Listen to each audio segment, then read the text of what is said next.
Salut à tous, j'espère que vous allez bien. Aujourd'hui vidéo actu, on va parler un petit peu des jeunes, de la reprise, de tout ce qui se passe en ce moment. On y va, c'est parti.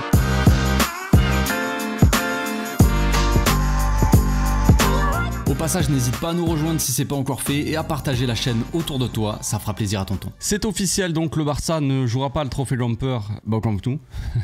Ni même donc à Montjuic. La situation elle est en train de changer un petit peu bizarrement. On en a parlé un petit peu dans la vidéo d'hier. On parlait un petit peu de la Porta, de Delco, un petit peu des débats sur la direction, les messages, la communication trompeuse par moment de la direction qui essaie d'embellir un petit peu les choses. Bref, donc là hier soir, hein, le communiqué est sorti. C'est officiel, donc le Barça jouera le trophée Gamper au stade Johan Cruyff, stade de la baie et des féminines. Bon, ça en soi c'est pas très grave. Enfin, je m'en fous quoi, tu vois. C'est pas ça vraiment le problème. Le problème, c'est de s'avancer dans certaines choses et de pas pouvoir tenir après la parole. Bref, j'ai expliqué tout ce que j'avais à dire dans la vidéo d'hier. J'ai oublié un petit passage aussi, c'est que selon ce que tu peux dire, ça peut aussi ternir non seulement l'image du président et de ceux qui travaillent, on va dire, de la direction, mais aussi ternir l'image un petit peu du club, malheureusement. Peut perdre un peu en sérieux aux yeux de certains. Et voilà, il faut pas s'étonner après que d'autres clubs, d'autres médias qui soutiennent des clubs adverses, on va dire,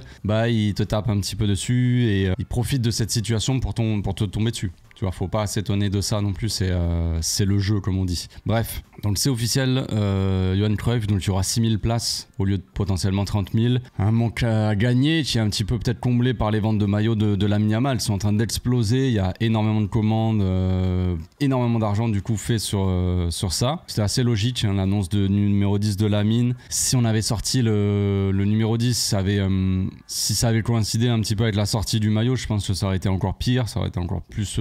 tu vois, parce que dès la sortie du maillot déjà les gens flottaient déjà Lamine 10 alors que c'était pas encore officiel, mais là depuis que c'est officiel, bon voilà, les ventes de maillots ont explosé, donc le Barça fait de l'argent, tant mieux, heureusement qu'on a la matière. Il y a Elena Fort donc qui est une porte-parole, je sais pas exactement quel rôle elle a, je m'en souviens plus, je vous avoue, mais disons qu'elle travaille avec la direction, qu'elle travaille pour le Barça quoi. Donc elle a parlé, c'est elle qui s'exprime généralement sur les travaux du stade et tout, c'est elle qui avait donné un calendrier du retour au stade progressif en termes de place, avec les dates et tout ça. Quand on parlait de dates à l'époque on savait rien, mais bon bref, en tout cas elle s'est exprimée hier et elle a dit voilà, ça s'est pas passé comme on le voulait, il y a des retards, il y a des trucs, il y a des retards sur les autorisations de la mairie, de l'UEFA, de je sais pas qui, de je sais pas quoi, donc forcément ça retarde un petit peu tout et voilà, mais le problème principal c'est d'avoir donné une date précise, d'avoir fait comme j'ai dit toute une campagne vidéo où on donne le retour le 10 août et au final tu dis finalement non, tu vois,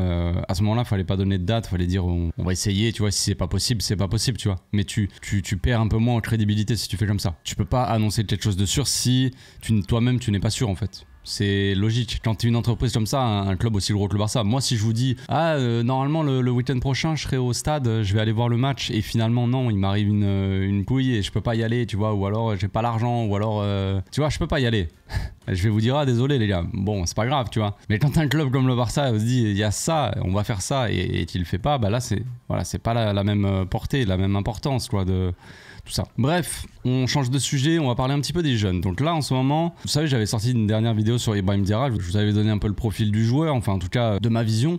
On a fait un petit focus sur lui, une petite analyse et je vous avais dit peut-être qu'il va venir en pré-saison, que voilà, ça, il y avait une liste normalement de 8 joueurs environ, 8 ou 9 je sais plus, jeunes joueurs qui allaient venir avec l'équipe première en pré-saison en tournée asiatique. Bon finalement, on avait vu après plus tard que il n'y aurait pas autant de place que prévu et que finalement Flick il allait pas prendre énormément de joueurs, il voulait prendre 26 joueurs, donc une liste un petit peu plus réduite. L'équipe, on va dire l'équipe première quasiment au complète avec quelques absents, 2-3 absents et quelques joueurs en plus des juvéniles ou du Barça B, tout ça. Donc Ibrahim Diarra, je sais pas s'il allait pouvoir venir, ça parlait beaucoup de Virgili et Geoffrey déjà, et il n'y a pas 50 places. Il y a peut-être 3, 4, 5 places max pour les jeunes. Donc je sais pas s'il aurait pris, sachant qu'il y a Tony aussi qui est au même poste, qui est beaucoup plus avancé par exemple qu'Ibrahim Diarra. Je sais pas s'il allait venir, mais en tout cas la question est réglée maintenant. Le problème c'est qu'il s'est blessé, donc le club l'a annoncé là. Aujourd'hui, 3-4 semaines d'absence, une déchirure musculaire. Bon, c'est pas une blessure très grave, tout ça, c'est rien de très grave pour lui. Ça va un peu le freiner peut-être pour sa préparation, mais on sait que le Barça B, je pense logiquement qu'Ibrahim Diarra devrait monter en Barça Barça B. Belletic il va s'occuper du Barça B, Barça Athletic, donc il devrait appeler pas mal de joueurs de son équipe qu'il avait avant, des juvéniles. Donc ça m'étonnerait pas qu'il monte évidemment, qu'il passe une étape et qu'il aille jouer avec le Barça B, même si on est descendu en 4ème div, tout ça. Mais bref, donc on sait que le Barça B il démarre beaucoup plus tard la saison. Il aura le temps, à mon avis, même si ça va le freiner quand même un mois comme ça. Je crois que le début de la saison c'est en vraiment début septembre ou un petit peu après. Donc il aura le temps un petit peu quand même de revenir en forme un peu plus et démarrer la saison avec le Barça B.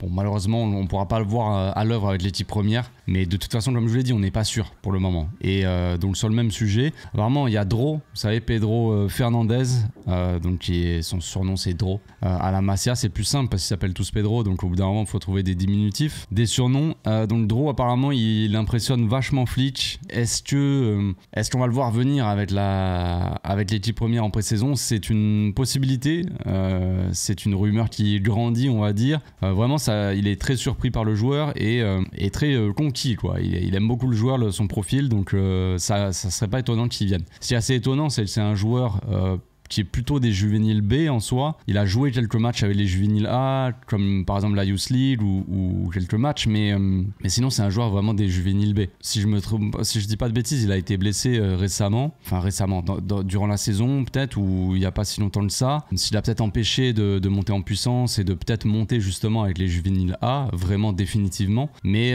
c'est vrai que c'est plus un joueur des juvéniles B. Et ça c'est un peu étonnant parce que Flick c'est évidemment positif, mais il regarde les joueurs et il regarde pas leur statut. Lui il est avec le Barça B, lui il est avec les juvéniles A, lui il est avec les juvéniles B. Peu importe, il regarde et celui qui lui plaît le plus, il le fait venir avec lui. Donc ça c'est plutôt une bonne chose, c'est positif. On se base juste sur la méritocratie, la qualité des joueurs. Donc voilà. Donc ça c'est intéressant. Pedro, j'en ai pas encore parlé en vidéo. Ça va être difficile pour moi de vous faire une analyse parce que si je joue avec les juvéniles B, il va falloir que je trouve des matchs. C'est beaucoup plus dur de trouver des matchs plus tu descends dans les catégories. Déjà pour les matchs des juvéniles, je pouvais trouver plus de matchs en Youth League, on va dire. Mais les matchs de championnat de juvénile, c'est plus compliqué. Les juvéniles A et juvéniles B, c'est un peu pareil. Donc complexe. Mais on va voir. En tout cas, Pedro, donc Dro, il plaît beaucoup à Flitch. C'est un profil de milieu de terrain, plutôt milieu intérieur, milieu offensif, mais qui peut jouer aussi ailier. On a beaucoup de joueurs un petit peu dans ce cas-là. Juan Hernandez, par exemple, en fait partie. Il y a aussi Tony Fernandez, au final, qui est un petit peu plus un milieu. Enfin, il a plus de qualité au milieu de terrain, milieu très offensif. Mais il a joué aussi ailier droit en début de saison avec l'AB. Bref, on sait qu'on a pas mal de joueurs polyvalents. Mais donc apparemment, il pourrait jouer aussi ailier. Et de ce qui se dit, Flick, il l'apprécierait un peu plus en ailier. En tout cas, on sait qu'il y a beaucoup de milieux de terrain. On avait dit ça aussi, que c'est pour ça qu'on ne sait pas s'il y a beaucoup de milieux de terrain des jeunes qui vont être appelés avec l'équipe première, parce qu'il y a déjà beaucoup de milieux de terrain, Gavi, Pedri, Frenkie, bref, on a cité tous les noms. Il y a un peu surcharge au milieu de terrain et il y a un peu plus manque en défense et en attaque surtout. Donc en attaque, faut bricoler. Si on parlait d'un transfert actuel, on va en parler après de Rashford, mais si Rashford avait signé au club là avant la pré-saison, on parlerait moins de manque en attaque, tu vois. Et on parlerait moins de certains jeunes peut-être parce que voilà, priorité à l'équipe première, tout ça. Mais là actuellement, vu qu'il manque des joueurs, vu que pour le moment on ne sait pas si on va pouvoir recruter, s'il y a vraiment Rashford ou même un autre gars qui va pouvoir arriver, on se concentre un petit peu sur les jeunes, sur la Masia et pourquoi pas les faire monter pour être dans une petite rotation, les avoir sous le coude au cas où, tu vois, et peut-être les emmener du coup en pré-saison pour les préparer potentiellement pour faire appel à eux, quoi, tout simplement durant la saison. Bref, donc il y a une news aussi qui est sortie là. Toute fraîche, Rashford, petite transition, on en parlait récemment. Pour moi c'est le choix évident parce que c'est le joueur le plus facile entre guillemets à aller chercher, parce que c'est un prêt, parce que ça, je pense que c'est plus, ça a tendance à plus faciliter les choses d'aller chercher un joueur en prêt, même si peut-être il a un salaire, mais tu peux t'arranger pour payer une partie du salaire et pas le salaire complet, tu vois. Il y a des trucs comme ça. Donc à voir si lui, on sait, nous c'est ce qu'on a fait avec Ansu Fati par exemple, c'est-à-dire qu'on l'a prolongé je crois pour pouvoir diluer un petit peu son salaire, étaler un peu plus son salaire, que dans la masse salariale nous ça nous pèse moins, et puis après on s'est mis d'accord avec Monaco pour qu'ils prennent en charge une partie du salaire, tout ça. Donc ça se trouve United, c'est un peu la même chose. Ça se trouve, ils vont peut-être le prolonger, peut-être faire un truc comme ça, et pour étaler son salaire, puis après nous le prêter, puis nous on paye la moitié du salaire, un truc dans le genre, tu vois. Donc je sais pas trop ce qui va se passer, mais en tout cas, c'est en train d'avancer apparemment. Il y a vraiment des discussions. Nous, ce qu'on nous dit à chaque fois, c'est toujours un petit peu la même chose, et moi je commence à en avoir un petit peu marre. J'ai juste envie que la saison elle démarre, et voilà, que le mercato soit fini. Moi, les périodes de mercato, les gars, depuis qu'on peut plus faire grand chose sur le mercato, ça me gonfle. Après, si on avait pu aller chercher toute la planète entière, bon, ça serait un peu plus intéressant de se dire qu'est-ce qu'on peut aller chercher comme joueur, quel style de joueur, profil, tout ça. Mais là, on sait que c'est très compliqué. Donc, c'est pas très drôle pour nous, mais bon, en tout cas, il y aurait un accord, plus ou moins, entre le Barça et United. C'est une dernière news qui sort. C'est une source assez sûre. C'est David Ornstein, là. Je sais pas exactement si ça se prononce comme ça. Mais en tout cas, c'est lui.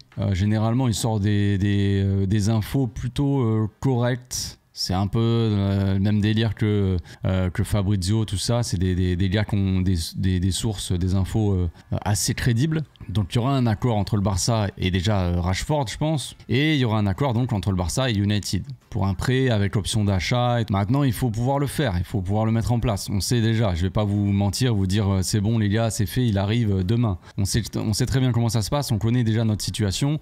S'il y a un accord entre les deux clubs et si le Barça est vraiment décidé à se dire bon, au bout d'un moment les gars, c'est bon, on a lâché l'affaire Luis Diaz, on va sur Rashford, c'est plus simple, il veut venir, on le veut, Flick, ça l'intéresse, on va dessus et c'est réglé, tu vois, on n'en parle plus. On va pas attendre jusqu'au 31 août, tu vois. Donc une fois que ça c'est réglé, tout le monde est d'accord, bah il faut travailler pour que le truc soit correct pour nous financièrement, que ça fasse, disons que ça soit un win-win pour tout le monde, tu vois. Manchester United, ils vont pas nous faire de cadeaux, mais ça les arrange aussi de lâcher un petit peu le joueur. Donc bref, ça avance, voilà. Les mecs, comme je vous ai dit, David Ornstein là, même Fabrizio, je crois, et Moretto, Matteo Moretto, je crois qu'ils ont parlé de discussions qui avancent. Donc il y a des choses qui se passent, voilà. Je vous dis pas que ça va se passer, que ça va arriver, que c'est définitif, que le gars il va arriver de sûr. Mais en tout cas, le Barça pour le moment discute.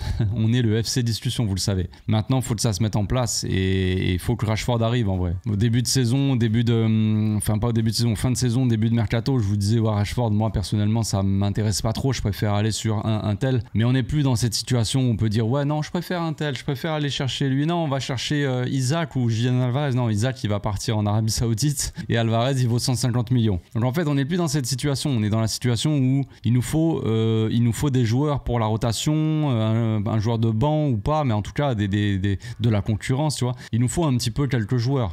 Sûr, tu vois. Et un mec comme Rashford, les gars, même si c'est pas perso mon choix numéro 1, même si il y en a beaucoup qui se posent des questions sur son niveau, sachez juste que à tout moment il arrive et Flick en fait une machine de guerre et une machine à but et le gars va exploser, on n'en sait rien. Mais il a fait plutôt une saison correcte la saison dernière. Il n'y a pas de raison que s'il arrive à bien s'adapter, à s'entendre, si les blessures, si tout va bien de ce côté-là physiquement, ça peut être un joueur très intéressant pour le Barça, tout simplement. Au moins en prêt.